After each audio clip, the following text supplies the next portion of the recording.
अगर आप अपनी पहली कार खरीदने का सपना देख रहे हैं और आपका बजट सिर्फ 10 लाख तक सीमित है, तो जरा ठहरिए, क्योंकि अक्सर ऐसा होता है कि लोग ब्रांड नेम और चमक दमक वाले फीचर्स के जाल में फंसकर ऐसी कार ले लेते हैं जो कुछ महीनों बाद ही परेशानी का कारण बन जाती है। शुरुआत में सब कुछ अच्छा लगता है, लेकिन धीरे धीरे सच्चाई सामने आती है। बार बार खराबी, जल्दी फेल होते पार्ट्स और बढ़ता हुआ मेंटेनेंस खर्च। कई मामलों में देखा गया है कि कुछ ब्रांड्स जैसे रेनॉल्ट और निसान में ये समस्याएं ज्यादा सामने आती हैं। इसी वजह से हमने सिर्फ कागजी दावों पर भरोसा नहीं किया, बल्कि रियल कार ऑनर्स के अनुभव और टेक्निकल रिपोर्ट्स को ध्यान में रखते हुए 2025 की टॉप 7 कारों को रैंक किया है, ताकि इस वीडियो के आखिर तक आपको पता चल जाए कि कम से कम डाउनसाइड्स के साथ कौन सी कार सच में भरोसेमंद है और आपकी पहली कार बनने के लायक है। तो दोस्तों, चलिए इस कहानी की शुरुआत करते हैं। 7वें पायदान पर आती है टाटा पंच। बाहर से देखने में यह कार जितनी मजबूत लगती है, उतनी ही इसके असली ऑनर्स की कहानियों में कुछ कमियां भी छुपी हुई हैं, जो इसे इस रैंक तक ले आती हैं, जिनके बारे में हम आगे बात करेंगे। लेकिन उससे पहले इस कहानी का दूसरा पहलू भी जानना जरूरी है, क्योंकि इसमें कुछ ऐसे पॉजिटिव पॉइंट्स हैं जो 6 से 10 लाख के बजट में इसे एक बेहतरीन ऑप्शन बना देते हैं। सबसे पहले बात सेफ्टी की। टाटा पंच इस लिस्ट की इकलौती कार है जो सबसे कम कीमत में ग्लोबल एनकैप की 5 स्टार सेफ्टी रेटिंग के साथ आती है। इसकी शुरुआती कीमत करीब 6 लाख से शुरू होती है। ऊंचा स्टांस और मजबूत रोड प्रेजेंस, और वो भी बिना किसी महंगी एसयूवी जैसी कीमत चुकाए। 366 लीटर का बूट स्पेस, जो इस साइज की कार में काफी बड़ा माना जाता है। चाहे लॉन्ग ट्रिप हो या पूरे हफ्ते की शॉपिंग, सब कुछ आसानी से मैनेज हो जाता है। 187 मिलीमीटर का ग्राउंड क्लियरेंस, स्पीड ब्रेकर हो या खराब सड़कें, पंच आराम से निकल जाती है। ना स्क्रैपिंग का डर और ना रुकने की टेंशन। पेट्रोल और सीएनजी दोनों ऑप्शन उपलब्ध हैं। अब पंच सीएनजी में भी आती है और ट्विन सिलेंडर सेटअप की वजह से बूट स्पेस लगभग पहले जैसा ही बना रहता है। पेट्रोल में करीब 20 और सीएनजी में 27 तक का माइलेज देखने को मिल जाता है। सिटी फ्रेंडली साइज, ना ज्यादा लंबी ना ज्यादा चौड़ी, इसलिए इसे चलाना और पार्क करना खासकर भीड़ भाड़ वाले शहरों में आसान रहता है। लेकिन हर कहानी का एक दूसरा पहलू भी होता है। पंच के रियल ऑनर्स से सामने आई कुछ कमियां ऐसी हैं जो आपका खरीदने का फैसला बदल सकती हैं। परफॉर्मेंस की बात करें तो 1.2 लीटर इंजन होने के बावजूद हाईवे पर पिकअप की कमी साफ महसूस होती है और ओवरटेक के समय बार बार गियर बदलना पड़ता है। एसयूवी जैसी फील यहाँ नहीं मिलती। इंजन की आवाज भी केबिन तक पहुंच जाती है। हल्का सा ज्यादा रेस देते ही शोर अंदर आने लगता है, और अगर आप स्मूथ और साइलेंट ड्राइव पसंद करते हैं तो यह बात परेशान कर सकती है। आफ्टर सेल्स सर्विस का अनुभव भी हर जगह एक जैसा नहीं है। कई ऑनर्स ने पार्ट्स की कमी और शिकायतों को ठीक से ना सुनने जैसी बातें बताई हैं, जो लंबे समय में सिरदर्द बन सकती हैं। इसके अलावा इलेक्ट्रॉनिक दिक्कतें, कभी इंफोटेनमेंट सिस्टम हैंग हो जाता है, कभी मिड में एरर दिखता है और कभी कभी पावर विंडो अपने आप ही बंद हो जाती है। ये छोटी छोटी समस्याएं अगर बार बार आएं तो किसी का भी भरोसा डगमगा सकता है। पीछे की सीट का कंफर्ट भी लॉन्ग ट्रैवल के लिए बेस्ट नहीं माना जाता। सीट थोड़ी अपराइट है और अंडर थाई सपोर्ट कम है, जिससे लंबे लोग या बुजुर्ग पीछे बैठकर जल्दी थक सकते हैं। अब सवाल यही है कि क्या टाटा पंच आपके लिए सही चॉइस है? अगर आपकी पहली प्राथमिकता टॉप लेवल सेफ्टी है और साथ में एक बजट फ्रेंडली, स्टाइलिश और सिटी या वीकेंड ट्रिप्स के लिए प्रैक्टिकल कार चाहिए, तो टाटा पंच एक मजबूत दावेदार बनती है, खासकर पहली कार के तौर पर। लेकिन अगर आपको चाहिए ज्यादा पावर, स्मूथ पिकअप, लंबी अवधि की रिलायबिलिटी और हाईवे पर बेहतर कंफर्ट, तो हो सकता है अगली कहानी में आने वाली कार आपके लिए ज्यादा सही साबित हो। मतलब हमारी गिनती की 6ठी कार है मारुति सुजुकी ब्रेजा। पहली नजर में यह कार आपको शायद थोड़ी सी साधारण लगे, लेकिन इसके पीछे मारुति ने ऐसा दांव खेला है कि कुछ खरीदारों के लिए यह 8,50,000 की शुरुआती एक्स शोरूम कीमत में किसी जैकपॉट से कम महसूस नहीं होती। वजह है फैक्ट्री फिटेड सीएनजी, वो भी बिना किसी बड़े समझौते के। ब्रेजा उन चुनिंदा कॉम्पैक्ट एसयूवी में शामिल हो जाती है जहां आपको फैक्ट्री से ही 55 लीटर का सीएनजी टैंक मिलता है। इसके साथ मिलता है पूरा 328 लीटर का बूट स्पेस, 3 साल की वारंटी और पेट्रोल इंजन जैसी स्मूथ रिफाइनमेंट। सच में काबिल ए तारीफ। और जरा ध्यान से समझिए, अगर आपकी रोज की ड्राइव ज्यादा है तो यह सेटअप सिर्फ पैसे ही नहीं बचाता, बल्कि दिमागी सुकून भी देता है। माइलेज पेट्रोल में भी अच्छा है और सीएनजी में तो और भी जबरदस्त। जहां ज्यादातर कॉम्पैक्ट एसयूवी पेट्रोल में 15 से 16 किलोमीटर प्रति लीटर देती है, वहीं ब्रेजा सीएनजी में करीब 25 तक का माइलेज निकाल लेती है और पेट्रोल में भी 19 से 20 किलोमीटर प्रति लीटर तक आराम से दे देती है। मतलब लंबे समय में लगभग आधी रनिंग कॉस्ट, जो असली फायदा बनकर सामने आती है। इसके ऊपर मारुति का सर्विस नेटवर्क इतना मजबूत है कि आप कहीं भी हों, सर्विस मिलना मुश्किल नहीं होता। बड़े शहर हों या छोटे कस्बे, पार्ट्स सस्ते, लेबर किफायती और उपलब्धता शानदार। इसी वजह से इसकी रीसेल वैल्यू भी हमेशा मजबूत बनी रहती है। रिलायबिलिटी के मामले में यह पूरी तरह टेस्टेड, ट्रस्टेड और प्रूवन पैकेज है। इसका इंजन और गियर बॉक्स आमतौर पर 10 साल तक बिना बड़ी दिक्कत के चल जाते हैं, जो इसे डेली यूज के लिए पूरी तरह भरोसेमंद बनाता है। लाखों संतुष्ट ग्राहक इसका रियल वर्ल्ड सबूत है।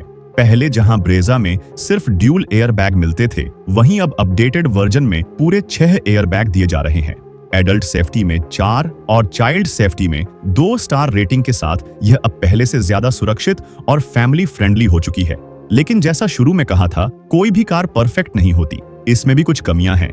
कीमत के हिसाब से यह थोड़ी महंगी महसूस हो सकती है। बेस वेरिएंट जरूर करीब 8 लाख से शुरू होता है, लेकिन अच्छे फीचर्स के लिए बजट सीधा 11 से 13 लाख तक पहुंच जाता है। और तब भी कई ऐसे फीचर्स नहीं मिलते जो आजकल कॉम्पिटिटर्स स्टैंडर्ड में दे रहे हैं। इंजन ऑप्शन भी सिर्फ एक ही है, और वो भी न्यूट्रल नेचर वाला 1.5 लीटर। ना टर्बो का मजा और ना डीजल जैसा टॉर्क। जिन्हें ज्यादा ऑप्शन चाहिए, उन्हें यह थोड़ा अधूरा लग सकता है। केबिन क्वालिटी बाहर से मॉडर्न दिखती है, लेकिन अंदर बैठते ही हार्ड प्लास्टिक और एवरेज फिनिश साफ नजर आती है, जो 10 लाख के आसपास बेसिक ही मानी जाएगी। फीचर्स और टेक्नोलॉजी की रेस में भी यह पीछे है। जहां दूसरी गाड़ियां 360 degree camera, ADAS, ventilated seats और वायरलेस अपडेट्स दे रही हैं, वहीं ब्रेजा अभी भी tried and tested basic features पर टिकी हुई है। फ्यूचर रेडी खरीदारों को यह थोड़ी आउटडेटेड फील दे सकती है। ड्राइविंग एक्सपीरियंस ठीक ठाक है, कंफर्ट अच्छा मिलता है और स्मूथनेस भी है, लेकिन एक्साइटमेंट की कमी महसूस होती है। खासकर एमटी गियरबॉक्स थोड़ा सुस्त लगता है और परफॉर्मेंस चाहने वालों को यह कमजोर लग सकती है। आखिर में सवाल वही आता है कि ब्रेजा लेनी चाहिए या नहीं। अगर आप एक ऐसी कॉम्पैक्ट एसयूवी चाहते हैं जो प्रैक्टिकल हो, मेंटेनेंस कम मांगे, रीसेल वैल्यू बढ़िया दे और फैक्ट्री फिटेड सीएनजी के साथ सुरक्षित भी हो, तो ब्रेजा एक समझदारी भरा और टेंशन फ्री फैसला साबित हो सकती है। लेकिन अगर आपकी चाह है बेहतर केबिन फील, ज्यादा फीचर्स और थोड़ी फन टू ड्राइव कार, तो आगे आने वाली कहानियों में आपके लिए और बेहतर ऑप्शन मौजूद हैं। अब कहानी आगे बढ़ती है अगली कार की तरफ, यानी हमारी लिस्ट के नंबर 5 पर आती है होंडा की अमेज। होंडा अमेज को बहुत से लोग पहली नजर में हल्के में ले लेते हैं, लेकिन असली ट्विस्ट तब आता है जब इसके रियल ऑनर्स से बात होती है, क्योंकि यहाँ शिकायतों की लिस्ट लगभग खत्म सी हो जाती है। इसकी एक्स शोरूम कीमत करीब 8 लाख से शुरू होती है और यहीं से यह अपनी वैल्यू दिखाना शुरू कर देती है। डिजाइन की बात करें तो नई अमेज को पहली बार देखने पर यह आपको पहले से बड़ी और ज्यादा प्रीमियम नजर आती है। सामने bold chrome grille, sharp DRLs और पीछे सिटी जैसी टेल लाइट्स। पूरा लुक अब ज्यादा क्लासी और कॉन्फिडेंट फील देता है। सीवीटी गियर बॉक्स की स्मूथनेस तो जैसे इसकी पहचान बन चुकी है। अमेज का पेट्रोल सीवीटी ट्रांसमिशन अपनी क्लास में सबसे ज्यादा स्मूथ माना जाता है। ना कोई झटका, ना कोई खिंचाव, बस एक्सीलरेटर दबाइए और शहर की भीड़ में बिना थकान के ड्राइव करते रहिए। खासकर नए ड्राइवर्स और सीनियर सिटीजन्स के लिए यह एक बड़ा कंफर्ट फैक्टर बन जाता है। बूट स्पेस की बात करें तो अमेज में मिलता है 416 लीटर का बूट स्पेस, जो सब 4 मीटर सेडान में बहुत कम देखने को मिलता है। शॉपिंग हो या लंबा सफर, लगेज रखने में कभी स्पेस की कमी महसूस नहीं होती। कंफर्ट और स्पेस मिलकर एक असली सेडान वाली फील देते हैं। रियर सीट्स में सही रिक्लाइन एंगल है, जिससे लंबे सफर में भी थकान नहीं होती। लेग रूम और हेडरूम सेगमेंट में बेहतरीन है, इसलिए पीछे बैठना भी एक कंफर्टेबल एक्सपीरियंस बन जाता है। होंडा की रिलायबिलिटी ही अमेज का सबसे बड़ा हथियार है। कम से कम 10 साल की लॉन्ग टर्म भरोसेमंद परफॉर्मेंस यहां देखने को मिल जाती है। मेजर ब्रेकडाउन, इलेक्ट्रॉनिक ग्लिच या अचानक फेल होने जैसी शिकायतें लगभग न के बराबर हैं। लो मेंटेनेंस और हाई डिपेंडेबिलिटी, यही तो होंडा की असली पहचान है। लेकिन कहानी का दूसरा पहलू भी है, क्योंकि सेफ्टी को लेकर यहां थोड़ा सोचने की जरूरत पड़ती है। पुरानी अमेज को ग्लोबल एनकैप में सिर्फ 2 स्टार सेफ्टी रेटिंग मिली थी और नई अमेज का अभी तक क्रैश टेस्ट नहीं हुआ है। जहां ब्रेजा और पंच जैसी गाड़ियां 4 और 5 स्टार हासिल कर चुकी हैं, वहीं अमेज की अनटेस्टेड सेफ्टी एक सवाल जरूर खड़ा करती है। रोड परफॉर्मेंस की बात करें तो सिटी में इसका पेट्रोल सीवीटी बेहद स्मूथ है, लेकिन हाईवे पर ओवरटेक करते समय पावर की कमी महसूस होती है। सीवीटी गियर बॉक्स थोड़ा स्लो रिस्पॉन्ड करता है और हाई स्पीड पर उतना कॉन्फिडेंस नहीं देता। जो लोग बार बार लंबी दूरी का सफर करते हैं, उनके लिए यह एक कंसर्न बन सकता है। सीएनजी का कोई ऑप्शन भी नहीं है। आज के समय में जब पंच और ब्रेजा जैसी गाड़ियां फैक्ट्री फिटेड सीएनजी के साथ आ रही हैं, अमेज अभी भी सिर्फ पेट्रोल तक सीमित है, जिसमें अधिकतम करीब 19 किलोमीटर प्रति लीटर का माइलेज मिलता है। ज्यादा रनिंग वालों के लिए यह एक लिमिटेशन बन जाती है। तो सवाल वही है, क्या होंडा अमेज आपके लिए सही कार है? अगर आप एक ऐसी सेडान चाहते हैं जो शांत हो, आरामदायक हो, लो मेंटेनेंस वाली हो, जिसमें ठीक ठाक फीचर्स हों, स्पेस की कोई कमी ना हो और जो बिना नखरे सालों तक स्मूथ चलती रहे, तो होंडा अमेज एक समझदारी भरा फैसला साबित हो सकती है। बस इसके डाउनसाइड्स पर एक बार जरूर विचार कर लीजिए। अब कहानी पहुंचती है हमारी लिस्ट के नंबर 4 पर, जहां खड़ी है टाटा की नेक्सन। एक वक्त था जब नेक्सन को सिर्फ सेफ्टी का सिंबल माना जाता था, लेकिन नए फेसलिफ्ट के साथ अब यह 8 लाख की शुरुआती एक्स शोरूम कीमत में एक कंप्लीट एसयूवी बनकर सामने आ चुकी है। इसका डिजाइन ऐसा है कि नजरें अपने आप रुक जाती हैं। नई नेक्सन अब सिर्फ गाड़ी नहीं, बल्कि एक डिजाइन स्टेटमेंट बन गई है। इसके एलईडी डीआरएल्स इतने शार्प हैं कि दूर से ही पहचान में आ जाती है। स्लिम हेडलैम्प्स और बोल्ड प्रोपोर्शंस मिलकर इसे काफी आकर्षक बनाते हैं। रोड कैसी भी हो, हिल एरिया हो या खराब रास्ते, नेक्सन की सस्पेंशन ट्यूनिंग ड्राइवर को पूरा कॉन्फिडेंस देती है। 208 मिलीमीटर का ग्राउंड क्लियरेंस स्पीड ब्रेकर पर सोचने नहीं देता और इस प्राइस रेंज में इसे बेस्ट इन क्लास बना देता है। 382 लीटर का बड़ा बूट स्पेस लंबी ट्रिप्स और फैमिली यूज के लिए काफी प्रैक्टिकल साबित होता है। लगेज हो या भारी शॉपिंग, जगह की कमी महसूस नहीं होती। सेफ्टी की बात करें तो नेक्सन ने इतिहास रचा था, क्योंकि यह भारत की पहली कार बनी जिसे ग्लोबल एनकैप से पूरे 5 स्टार मिले। फैमिली बायर्स के लिए यह बात बहुत मायने रखती है। अब नेक्सन फीचर्स के मामले में भी पूरी तरह अपडेट हो चुकी है। इसमें मिलता है 10.25 इंच का touch screen, digital instrument console, 360 degree camera, wireless Android auto और एप्पल कारप्ले, वेंटिलेटेड सीट्स और सनरूफ, यानी फीचर्स की लिस्ट लगभग पूरी हो जाती है। कॉम्पैक्ट साइज के बावजूद यह एक फुल एसयूवी वाली फील देती है। यह गाड़ी सिर्फ देखने में ही मस्कुलर नहीं है, बल्कि रियल वर्ल्ड ड्राइविंग में भी बड़ी एसयूवी जैसा एहसास कराती है। ऊंची सीटिंग पोजीशन, चौड़ी विजिबिलिटी और अंदर बैठने पर मिलने वाला कंफर्ट आपको सब 4 मीटर कार का एहसास ही नहीं होने देता। लेकिन हर कहानी में एक ट्विस्ट होता है और नेक्सन भी इससे अलग नहीं है। सबसे पहले बात आती है क्वालिटी कंसिस्टेंसी की। हर नेक्सन एक जैसी नहीं निकलती। कई यूजर्स ने बताया कि कुछ यूनिट्स में पेंट फिनिश थोड़ा डल नजर आता है, कहीं डोर अलाइनमेंट ठीक नहीं मिलता और कभी-कभी इंटीरियर प्लास्टिक की फिटिंग भी लूज लगती है। यानी टाटा की क्वालिटी अभी भी पूरी तरह कंसिस्टेंट नहीं हो पाई है। फ्यूल एफिशिएंसी की बात करें तो नेक्सन का माइलेज सिटी में अक्सर 10 से 12 किलोमीटर प्रति लीटर के आसपास ही रहता है, जो रोज लंबी दूरी चलाने वालों के लिए खास अच्छा नहीं माना जाएगा। लेकिन जरा ठहरिए, क्योंकि अब जो टॉप 3 कार्स बची हैं, वो लगभग हर मोर्चे पर आपके लिए परफेक्ट साबित हो सकती हैं। हालांकि उनमें से एक कार के कुछ पॉइंट्स ऐसे हैं जो कई लोगों को बिल्कुल पसंद नहीं आते। तो चलिए अब असली मुकाबले की शुरुआत करते हैं। तो अब बात आती है हमारी लिस्ट के नंबर 3 की, जहां एंट्री लेती है महिंद्रा XUV3XO। दोस्तों, 10 लाख के बजट में XUV3XO जो कुछ ऑफर करती है, वह इसके कॉम्पिटिटर्स के लिए सीधा और खुला चैलेंज बन जाता है। करीब 8 लाख एक्स शोरूम से इसकी शुरुआत होती है और यहीं से यह कहानी अलग दिशा में मुड़ जाती है। डिजाइन और रोड प्रेजेंस ऐसा कि नजर अपने आप टिक जाए। नई डीआर रेल्स, बोल्ड ग्रिल और मस्कुलर स्टांस अगर नेक्सन या ब्रेजा के साथ खड़ी हो तो भी ध्यान सबसे पहले इसी पर जाता है। परफॉर्मेंस की बात करें तो ड्राइव करते ही जो ताकत महसूस होती है वह वाकई लाजवाब है। इसमें मिलता है 1.2 लीटर का टर्बो पेट्रोल इंजन जो करीब 130 bhp की पावर और 230 न्यूटन मीटर से ज्यादा का टॉर्क पैदा करता है। यानी ओवरटेक करना हो, हाईवे पर क्रॉस करना हो या फिर फुल लोड में चलाना हो, यह गाड़ी चलती नहीं बल्कि दौड़ती है। फीचर्स के मामले में भी 10 लाख के अंदर यह फुल पैक्ड है। महिंद्रा XUV3XO में मिलते हैं 2 बड़े 10.25 इंच के स्क्रीन, लेवल 2 एडास और 360 डिग्री कैमरा जो इसे सेगमेंट की सबसे ज्यादा टेक्नोलॉजी लॉडेड एसयूवी बना देते हैं। सेफ्टी में भी यह पीछे नहीं है। ग्लोबल एनकैप में इसने पूरे 5 स्टार हासिल किए हैं। इसके साथ एयरबैग्स, ESP, TPMS और महिंद्रा का मजबूत बॉडी स्ट्रक्चर मिलता है जो सिर्फ दिखावे के लिए नहीं बल्कि असली सुरक्षा के लिए डिजाइन किया गया है। इंडियन रोड कंडीशंस को ध्यान में रखते हुए हर तरह के स्पीड ब्रेकर और हर मौसम में इसे टेस्ट किया गया है। बैलेंस्ड सस्पेंशन और करीब 200 मिलीमीटर का ग्राउंड क्लियरेंस इसे पूरी तरह इंडिया स्पेसिफिक और प्रैक्टिकल बनाता है। लेकिन हर दमदार कहानी में कुछ कमजोर मोड़ भी होते हैं। सर्विस एक्सपीरियंस अभी भी इनकंसिस्टेंट माना जाता है। महिंद्रा ने टेक्नोलॉजी और क्वालिटी तो दी है, लेकिन सर्विस नेटवर्क हर जगह उतना भरोसेमंद नहीं है। कुछ ऑनर्स को अभी भी डीले, गलत डायग्नोसिस और पार्ट्स की कमी जैसी परेशानियां झेलनी पड़ती हैं। रिफाइनमेंट ताकतवर जरूर है, लेकिन थोड़ी आवाज के साथ आती है। टर्बो इंजन रिस्पॉन्सिव है, पर लो स्पीड पर हल्की वाइब्रेशन और साउंड महसूस होती है। नेक्सन या बलेनो जैसी स्मूथनेस यहाँ नहीं मिलती। साइज में यह SUV है, लेकिन अंदर से थोड़ी टाइट फील कर सकती है। बाहर से मस्कुलर दिखने के बावजूद रियर सीट पर बैठे पैसेंजर्स को थोड़ा क्रैम्प महसूस हो सकता है। फिर भी अगर आप ऐसी SUV चाहते हैं जो 10 लाख में प्रीमियम लगे, चलाने में दमदार हो और स्टाइल के मामले में बाकी सबको पीछे छोड़ दे, तो महिंद्रा XUV 3XO साफ तौर पर आपके लिए बनी हुई गाड़ी है। तो अब कहानी पहुंचती है हमारी लिस्ट के नंबर 2 पर, जहां खड़ी है स्कोडा की काइलैक।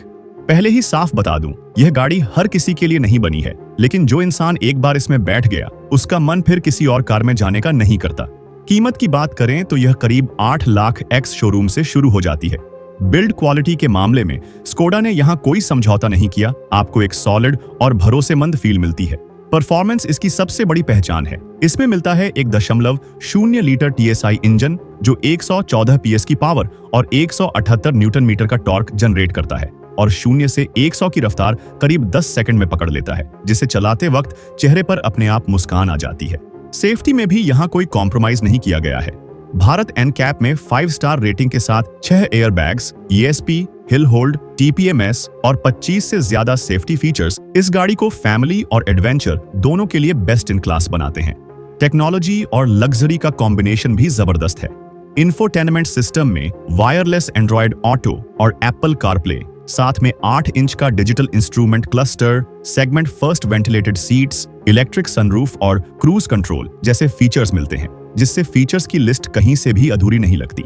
स्पेस और प्रैक्टिकलिटी की बात करें तो 446 लीटर का बड़ा बूट स्पेस, 190 मिलीमीटर का ग्राउंड क्लियरेंस और सिटी फ्रेंडली सब 4 मीटर साइज इसे हर तरह से परफेक्ट बनाता है।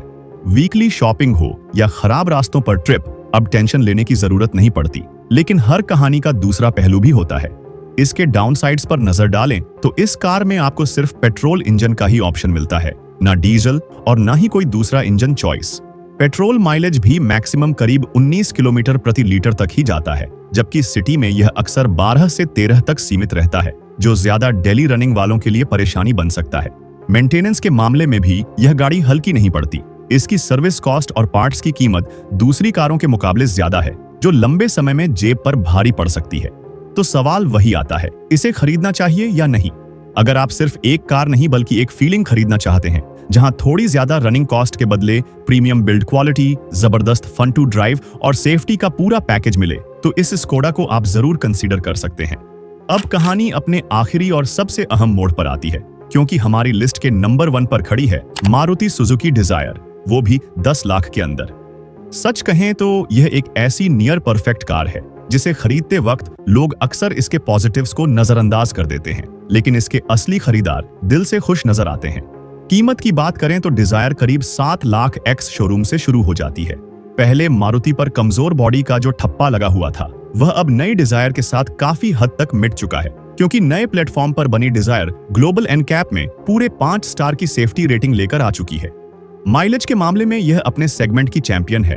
पेट्रोल में करीब 25 किलोमीटर प्रति लीटर और CNG में 34 किलोमीटर प्रति किलो तक का माइलेज देखने को मिलता है। मतलब रोजाना ज्यादा चलने के बावजूद हर महीने होने वाली बचत आपको बार बार याद दिलाएगी कि क्यों यह कार हर मिडिल क्लास फैमिली के लिए एक परफेक्ट चॉइस बनती है। रीसेल वैल्यू में भी डिजायर का कोई जवाब नहीं है। 4 से 5 साल पुरानी डिजायर आज भी 60 से 70% तक की वैल्यू निकाल लेती है, जो इसे सिर्फ एक कार नहीं बल्कि एक ऐसा एसेट बना देती है जो चलते वक्त भी पैसे बचाती है और बेचते वक्त भी कमाई करवा देती है। फीचर्स की बात करें तो यहाँ सिर्फ वही चीजें मिलती हैं जो सच में काम आती हैं। Android auto, Apple CarPlay, push start, keyless entry, rear AC vents और रिवर्स कैमरा। ना कोई दिखावटी फीचर और ना ही जरूरी चीजों में कटौती। यही वजह है कि ड्राइव आसान और आरामदायक बन जाती है। रिलायबिलिटी के मामले में इसे यूं समझिए, स्टार्ट करो और भूल जाओ। 1.2 लीटर का K सीरीज इंजन लाखों मारुति कारों में पहले से इस्तेमाल हो चुका है, पूरी तरह ट्रस्टेड है और आमतौर पर 1 लाख किलोमीटर से ज्यादा और 10 साल से ऊपर बिना बड़ी परेशानी के चलता है। लेकिन क्या डिजायर पूरी तरह परफेक्ट है? लगभग हाँ, क्योंकि सेडान होने की वजह से इसका 163 मिलीमीटर का ग्राउंड क्लियरेंस बहुत ज्यादा खराब रास्तों के लिए आदर्श नहीं माना जाएगा। इसके बावजूद 10 लाख के अंदर यह उन रेयर कारों में से एक है जो लगभग बिना किसी बड़े डाउनसाइड के नियर परफेक्ट पैकेज बनकर सामने आती है और जिसे आप जरूर कंसीडर कर सकते हैं। अगर आपके मन में अब भी कोई सवाल या डाउट है तो कमेंट जरूर करें। तो दोस्तों, मिलते हैं अगले वीडियो में। तब तक के लिए जय हिंद, जय भारत।